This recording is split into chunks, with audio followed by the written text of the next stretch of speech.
बिस्मिल्लाहिर्रहमानिर्रहीम। मैं हूं doctor Tahir Iftikhar Chaudhry, public health physician. आजकल लोग मैदा की अमराज में मुब्तला हैं और मुख्तलिफ़ किस्म की अद्वियात खा के और डॉक्टर्स को दिखा के शिफा याब नहीं हो रही। हम आज आपको ऐसी बातें बताएंगे, ऐसे टिप्स बताएंगे जिन पर अमल करके ना सिर्फ आप सवाब भी हासिल करेंगे और शिफा भी हासिल करेंगे, और वो है सुन्नत आदाब से खाना खाना। सुन्नत आदाब से खाना खाना ना सिर्फ आपको मैदा की अमराज से निजात देगा, बल्कि आपको सांस की अमराज और दीगर अमराज और दांतों के अमराज से भी निजात देगा। अब आते हैं तफसील से बात करते हैं कि सुन्नत आदाब क्या है। सुन्नत आदाब ये है कि हर खाने से पहले आपने मिसवाक करनी है, मिसवाक, लकड़ी वाली मिसवाक।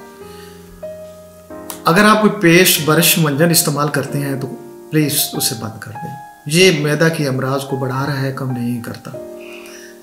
हर खाने से पहले मिसवाक करें, हर खाने के बाद मिसवाक करें। खाने से पहले हाथों को अच्छी तरह धोना है आपने। हाथों को धोने के बाद बग़ैर खुश्क किए सुन्नत तरीके से बैठकर खाना शुरू करें। खाने से पहले एक गिलास, आधा गिलास पानी ज़रूर पिएं। खाने के दरमियान पानी पिएं, ये सुन्नत रसूल है और नबी वसल्लम का फरमान भी है। और खाने के बाद पानी बिल्कुल नहीं पीना।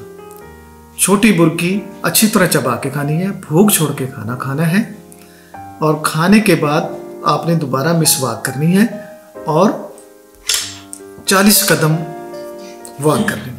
ये खाना खाने के आदाब ना सिर्फ आपके मैदे की तदाबियत, तबखीर मैदा और अमराज से आपको बचाएंगे, और इंशाल्लाह आप इनका गुर देखेंगे, आप देखेंगे कि आप कितनी जल्दी सेहतयाब होते हैं और मामूली सी दवाइयों से आप बेहतर हो जाएंगे। और दवाइयों के लिए अपने डॉक्टर ताहिर इफ्तिखार याद रखें। अस्सलाम, शुक्रिया।